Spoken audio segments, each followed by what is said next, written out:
honestly wish this evening that I could just chuck these papers and try to communicate to you from my heart. But I just know that there's so much there, and there is so much that I would forget. And frankly, there's already so much that's not going to be in it, because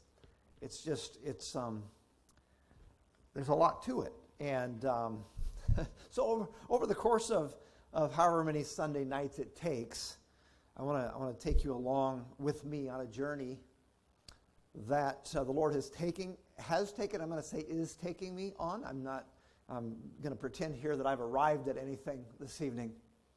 But certainly the Lord has really impacted my heart with some wonderful things. And I got to tell you, communicating this isn't going to be easy. For the reason I already suggested, that it's really complicated. It's kind of nuanced. There are things that perhaps won't even seem congruent, and so hopefully it makes sense to you. I think once we get rolling, it probably won't be so bad. But secondly, it's humbling, because I have to admit, and I'm going to talk about that concept of humbling a little bit too, because I hear people say that a lot. I've said it myself. It's humbling, and I'm not sure that when we say something is humbling, it's always humbling. Sometimes I think it just means it exposes our pride, but we're still not. But I want to be humble, and so. But I have to tell you, it hurts my pride to say this. So if I were truly humble, it wouldn't bother me the slightest, right?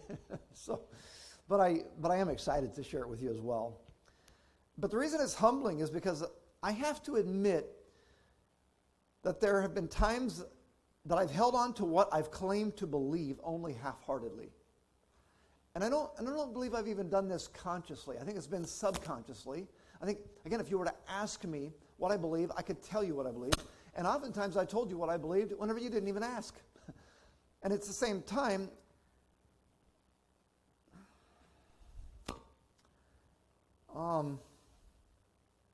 there have been facts that I've known and even taught, but which I did not embrace in my heart to the degree that those truths became truly characteristic of my existence. Have you ever experienced that? Things that you know are true, but you have to say, in all honesty, that's not necessarily the way you're living. I don't know if I'm getting, my phone is causing issues or not. I'm going to get it further away from me so that perhaps I'm not getting quite the crackles there. But so yeah, maybe you've experienced that a little bit yourself. If not, I don't know if we'll connect here very well. But at any rate,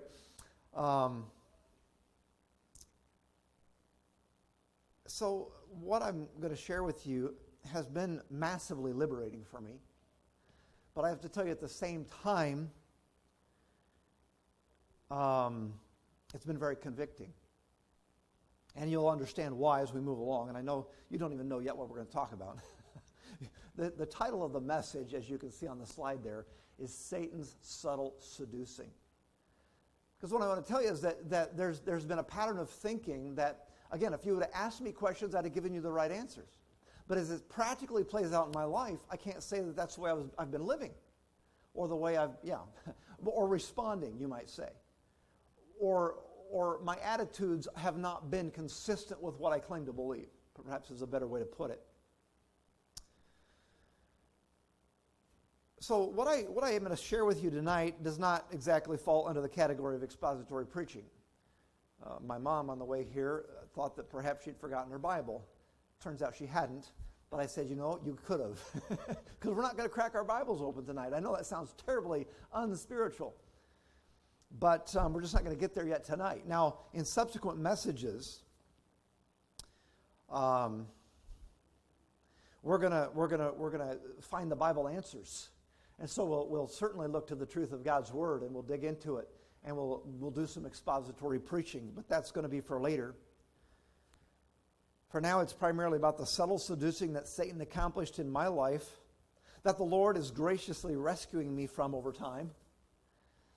And his rescue attempt took a huge leap recently after reading Kent and Barbara Hughes' book entitled Liberating Ministry from the Success Syndrome. It's a book I've heard of for a long time, but I'd never read it. And finally, I just decided I needed to pick it up and read it because I thought, just by virtue of the title, that it could be helpful to me. And indeed, it has been extremely helpful. But while I say this is Satan's subtle seducing, please understand that I don't want to give Satan more credit for this subtle seduction than he deserves. Because I'm fully aware of my own weakness, the weakness of my flesh, and the strength of my pride. And I know that the philosophies and wisdom of this world can subtly influence our own thinking, which results oftentimes in hybrid forms. It's kind of a syncretism, a mixing of truth and error, frankly, which destroys orthodoxy, orthopraxy, and orthopathy. So again, when I begin to address the truths that have set me free, but have also challenged me in the direction of true success, that's when we'll examine the Word of God, which of course is where the answers are found. Now, while I am your senior pastor, and because of that, this probably has an impact on me more directly, perhaps, not necessarily, but perhaps, with the temptation toward the kind of error I'm admitting to. But I'm also convinced that our entire church family can identify with the struggle I've experienced and also then can share the need for victory over it. So I want to just speak a little bit to what has shaped my thinking. Again, not so much consciously, but subconsciously. And yet I've been aware of it, I think. I really have. It's been an ongoing struggle. I've talked to the Lord about it a lot. Kent Hughes tells his own story and how his thinking was shaped. And while the outcome of the shaping, what the shape looked like, what it was shaped into is similar, how his thinking was shaped has some similarities to mine, but it's also different. And I think probably every individual has a little bit different experience and therefore different things that have shaped the way they think. The one similarity, which is probably shared by most who have this struggle, has to do with expectations combined with the wrong definition of success. And you can just use your imagination to think how those things can be combined to cause troubles. Again, I'm afraid this isn't going to flow as well as I wish it would. But we believe as Christians, do we not? And this is partially supported by God's revelation to us about his covenant relationship with the children of Israel. And because of what we read there in the Old Testament, which permeates the Old Testament as it describes God's relationship with Israel, that obedience brings God's blessing. Is there anybody here who tonight would deny that statement is true? Obedience to God brings blessing. I think that's a true statement. But where we run into trouble is when we think we get to decide what blessing should look like. You know, my approach to so much in life, and this is one similarity that I have. Well, it's similar but different. Kent Hughes tells about how he went to plant a church. He was actually selected by his local church to be a part of a church plant. After having spent some previous years in ministry, he's in his 30s by this point, ready to go out and start or to plant a church. And about, I think, 20 members or so of their church joined the team to start this local church. And he just lists one thing after another of how they were doing it right. They were doing it so right. And I have to tell you, my approach to so much of life and ministry has really fallen outside the bounds. And this is going to sound really bad. I don't want it to sound prideful or arrogant at all. I don't know that that's what it is. We're not the Lone Rangers. There's a lot of people doing it right out there. Okay, even though they might be doing it a little different than we're doing it, they're not. They're good, godly people. But so much that has shaped my life and ministry has fallen outside the bounds of traditional norms. And what has become that, and maybe a little bit different category, it's also fallen outside the realm of what is pop Christianity. We're not necessarily doing what's popular. I was kind of taught that that's probably not a good idea as I was growing up, to try to be popular and do what's popular, and that's stuck with me all these years, and it's filtered into how I do church and how I approach church. I'm not necessarily going to follow the pop Christian way to do things. Frankly, the very way I got into pastoral ministry was a little outside the norms. I had some issues with the traditional call to ministry. Not that I deny a call to ministry, but I just really put a whole lot more credence in God's call, or let me put it this way, the local church being very, very instrumental in God's call upon my life. It wasn't just between me and God. I didn't trust that. It's not that I didn't trust God, I didn't trust me. And I felt like the local church was that mechanism that God designed to give some assurance and some objectivity to an otherwise subjective call. And so I approached it in an entirely different way, and frankly, my getting into ministry was delayed by a number of years because of that. It wasn't long into ministry that in fact, it was really before I entered into ministry, and then early in my ministry, it became just really apparent to me that I really wanted to approach an age-integrated approach to family and church. For a while, that was really fad. That was really the end thing to do. But we never did it because it was a fad. We did it because we thought it was a wise approach. And certainly remaining conservative, as I've already mentioned, and rejecting the attractional model, the pragmatism that so permeates the church today, I was committed to that. And more recently, we've, in the last 5 years, developed a disciple-making culture, which is really, in a large part, just giving more intentionality to what we were already doing, plus also adding some practical approaches that can help us in our evangelistic and ongoing disciple-making efforts.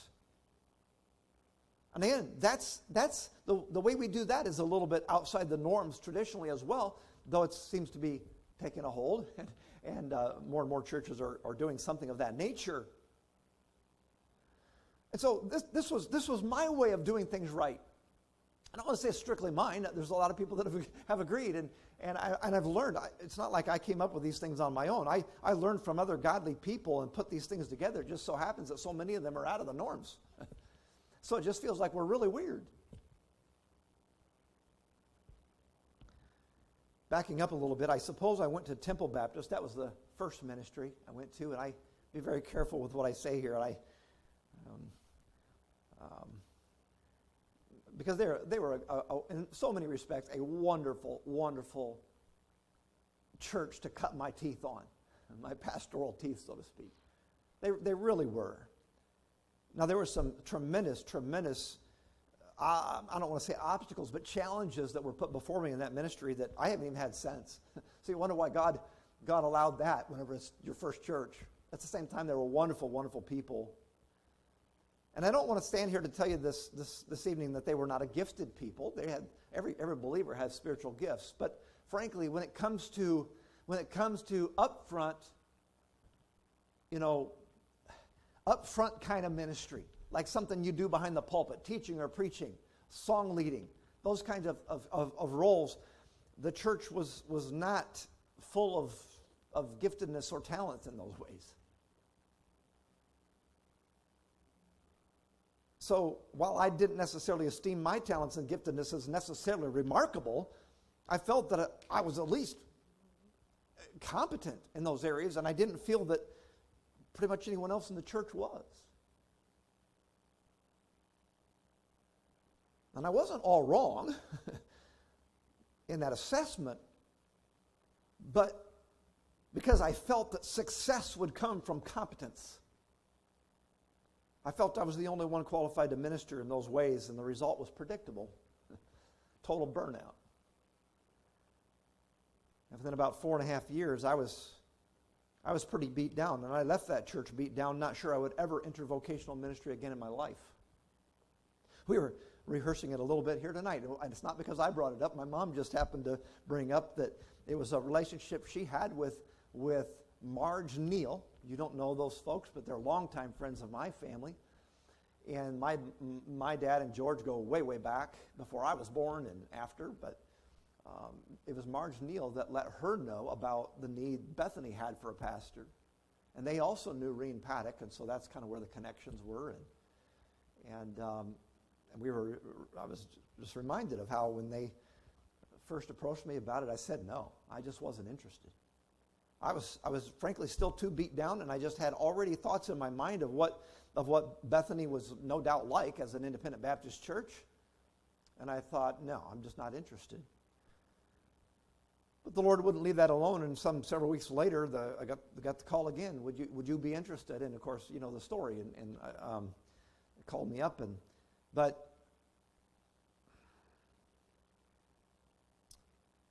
at any rate,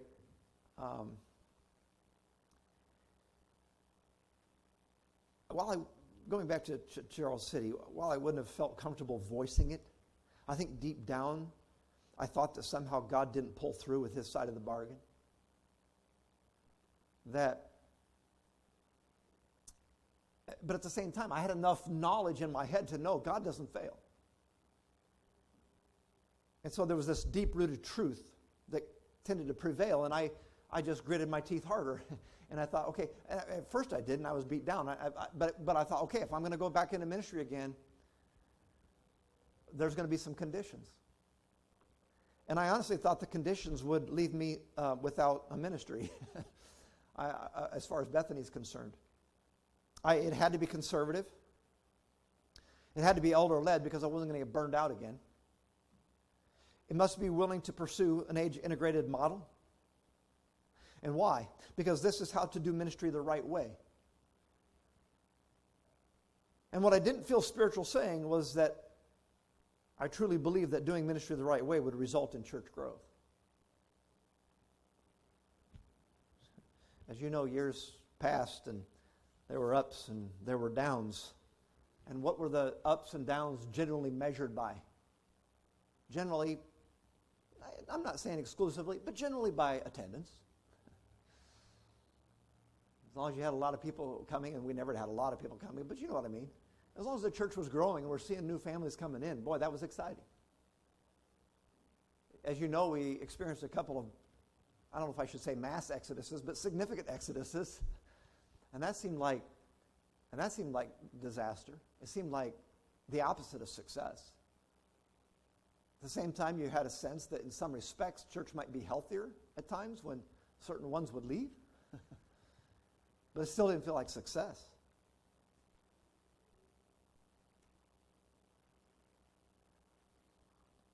Well, when it all shook down, especially after the last Exodus, after 15 years of ministry, we were left with a small and reeling congregation.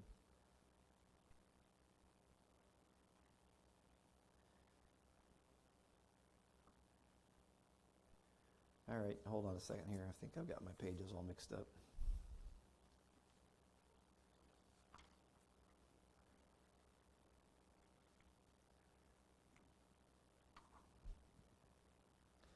Now I'm really confused. Might have to throw these pages out. This has about got to be right.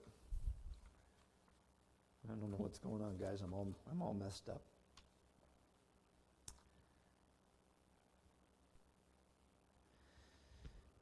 Okay, I think we're good now. When I came to Bethany and added my family of 8 to a congregation of 36 for a total of 44. Now, after 15 years, if you took my family away, the church would have had significantly less than 36. I recall my wife and others trying to console me a little, but it was to no avail, to be honest with you, trying to be polite. I mean, I know my family counts. I knew they counted then, and I'm not trying to belittle my family. I love my family, and I'm going to bring them up again later. But a pastor wants more than his family. Kent Hughes' wife tried to console him too. I got a kick out of a little incident he told about. He said his wife said, hey, quote, Noah had preached for 120 years without a single convert. Kent's reply was, yes, but there wasn't another Noah across town with people flowing into his ark.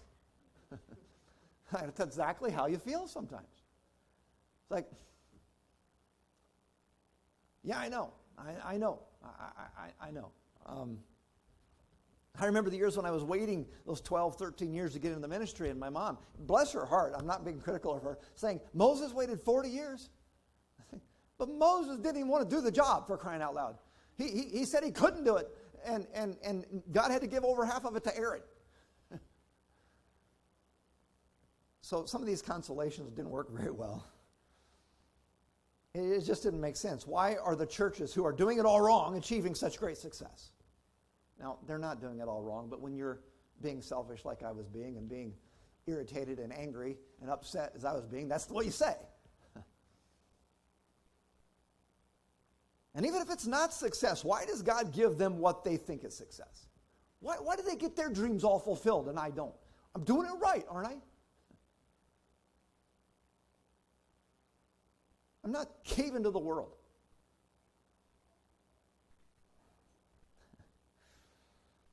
Not caving to pop Christianity. Trying to be as biblical as I know how to be. Now, maybe I'm over-dramatizing this now, but honestly, over the course of this time, these are all thoughts that really entered my head. We just introduced, after those 15 years, the disciple-making culture that, while it wasn't a church growth program, I have to admit, I sure have hoped it would grow our church. I'm not saying it won't, and it still may. But the point is, that's not the point anymore.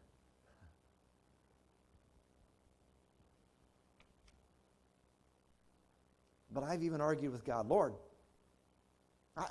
I wouldn't care if a single human soul never attached my name to our success. If you would just vindicate yourself, if you would just vindicate your way, so that your name is magnified.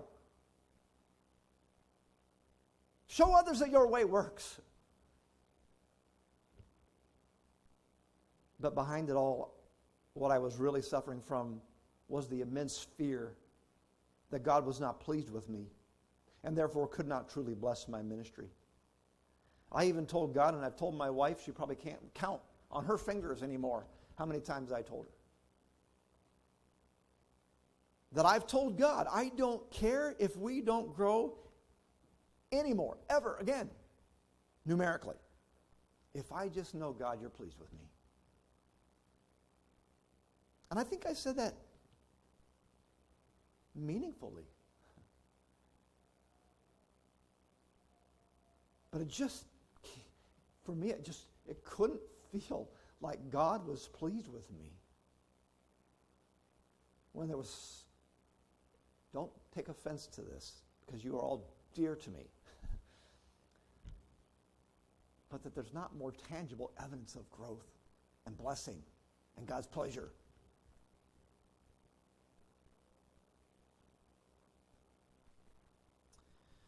Again, my head told me that if there was some sin in my life that needed dealt with, God wasn't going to hide it from me. He wasn't going to keep me in the dark. Then I would consider all the sins, however non-monumental they were, that were in my heart, and I figured there's apparently no way I'll ever be good enough to be blessed by God. I wasn't denying that I had many blessings from God. And if I start counting them, I know there were blessings from God. And a family that all loved the Lord and were serving Him. God would point that out to me, and I'd say, oh, so apparently I'm a wonderful parent, but a lousy pastor.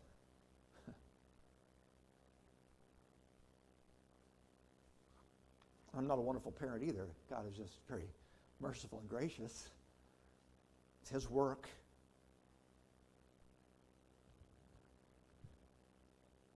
It's amazing things God did to give us a house and of our own, to give us a nice van when ours was about to give up the ghost, a new church building, and all the things that God had done to give us that.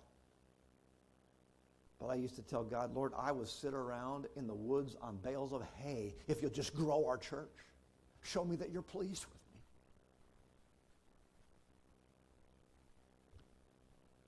And the church blessing I have, or the church family I have, is a great blessing to me. It's just that none of it said, God is blessing your ministry in neon signs.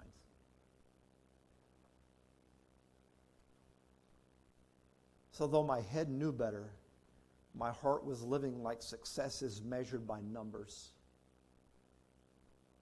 And I mean it. My head knew better than that. But it just didn't feel that way. My emotions weren't coming along with that. And my heart, my heart was living like success is measured in numbers. Steady numerical growth through a disciple-making culture. That would mean God's pleasure. Expansion of ministries. To have a paid associate pastor on staff.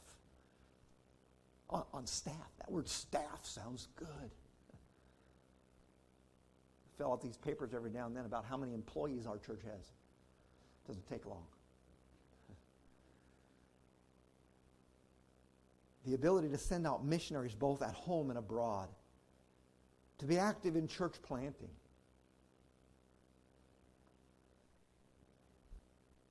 A healthy budget with relief from financial struggle. Training up the next generation of vocational church leaders. It just doesn't characterize our ministry.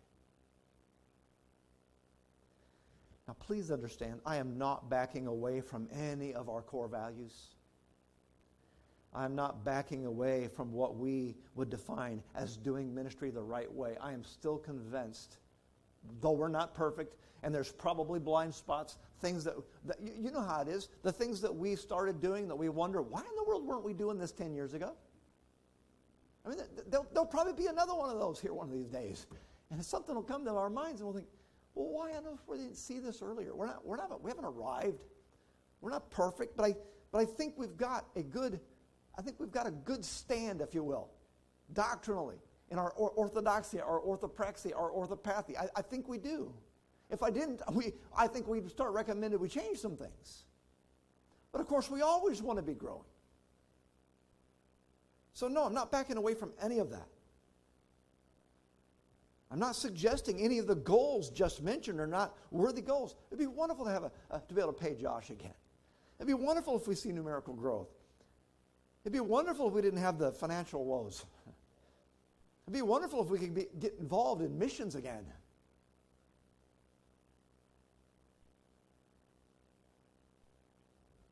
What I am saying is that Satan, or whatever, had subtly shaped my thinking to where God's blessing on my ministry success, was ultimately defined by numerical growth and ministry expansion. All of this contrary to the right answers I could give you. You've heard me say it as it pertains to our disciple-making culture.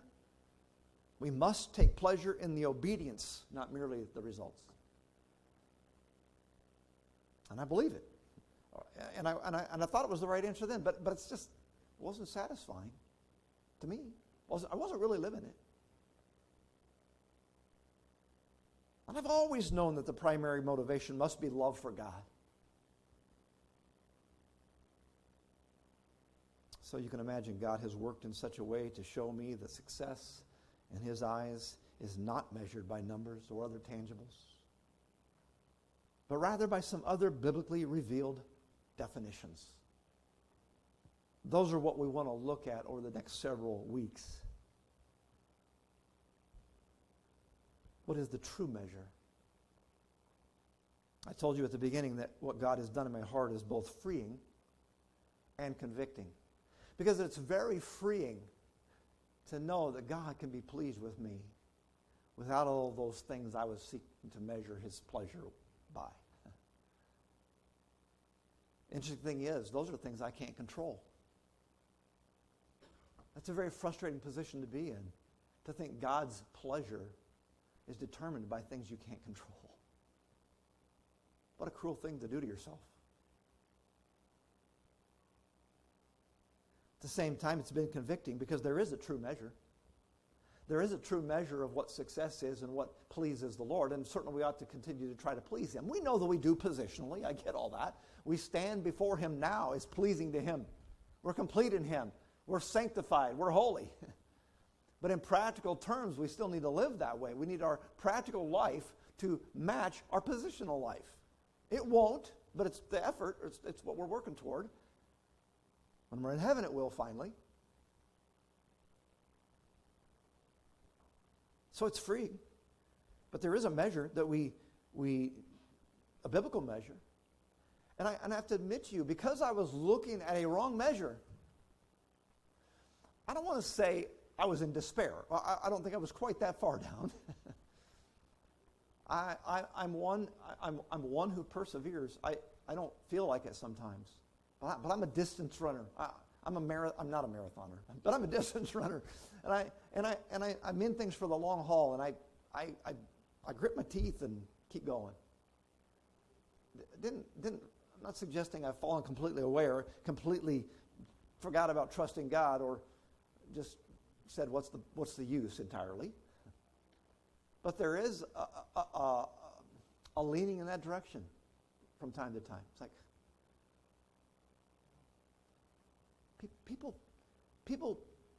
most people, they can measure the results of their work. And they can work harder and gain more. I can work harder and lose more. I'm not playing the victim here, but that's just kind of the nature of ministry. You don't always get for what you give, which is fine. We talked about that this morning, right? It's not the reason you do it. At least it shouldn't be. But frankly, that's been kind of the reason I've been doing it. Expecting God's pleasure, expecting that He would show His pleasure by tangible bodies, expansion of ministry, financial provision.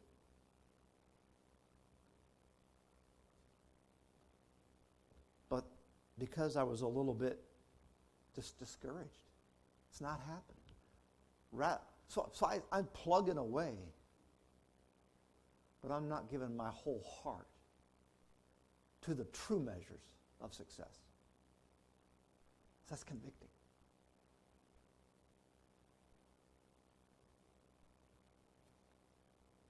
We are a disciple-making church. That encompasses everything we do. This has resulted in each one of you being equipped for the work of ministry. So you too are prone to measure success by the results of your disciple-making efforts rather than on the true measures. You too may find it easy to say, why should I go to the effort if it is to no avail? It takes a lot of energy, physical, emotional, spiritual energy, to pour into the lives of people. And they can turn around and hurt you deeply. And it's easy in those moments to say, I don't think I'll try that again. I don't think I'll go to that effort because look what I got for it. You shouldn't be looking at what you got for it. You should be recognizing, I should be recognizing, this is how you please the Lord. This is how you gain His smile. And that's freeing. But if you've gotten discouraged, it could be convicting.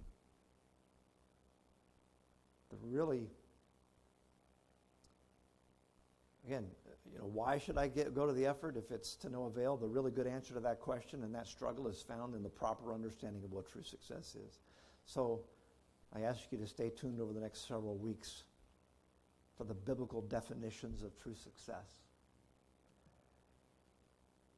So much more that I could say, but this has truly impacted my heart. And I really do believe there's going to be lasting fruit in my life from it. I know how things can go. You can get some truth and you can apply it to your life for a while, and then a couple months down the road, slip right back into your old patterns. But I honestly don't think that's going to happen. I'm not saying the struggle will cease, but I think there's been a marked change that God has accomplished, and I thank Him for it. But there's still the process now of putting the focus back in the right direction and finding the true success without any kind of perfectionistic attitude as well. That's got to go. Jim Berg talked about that this morning in the video. And so, at any rate, thank you for hearing me out this evening, and trust that your heart is primed for this study and that we'll all find deep encouragement. And I want to just add this. None of it makes me want to back away from what we're pursuing and what we're doing and how we're doing ministry. In fact, it makes me want to put my heart into it better for the right reasons and find God's pleasure and just know it. Because this is something we can believe God for. You don't have to feel it necessarily, right? If you're obeying Him, you know you have His pleasure. And you can rest in that confidently. And so it's a way to go forward and ministry it with greater confidence and greater assurance. God is pleased as we obey Him. And we'll leave the rest with Him, and we really, truly can. And that's wonderful. So let's pray. Father, thank you for this time I've had to share my heart, and I trust that there's some things about it that have struck some chords in the hearts of the listeners here tonight. That they too will experience the freedom and joy of ministering without the shackles of false expectations, without the confidence that you're truly pleased. When we look at the right measures, that's where we'll find the joy and satisfaction and assurance and help that we all need. Thank you for your kindness and gracious mercy to us. In Jesus' name I pray. Amen.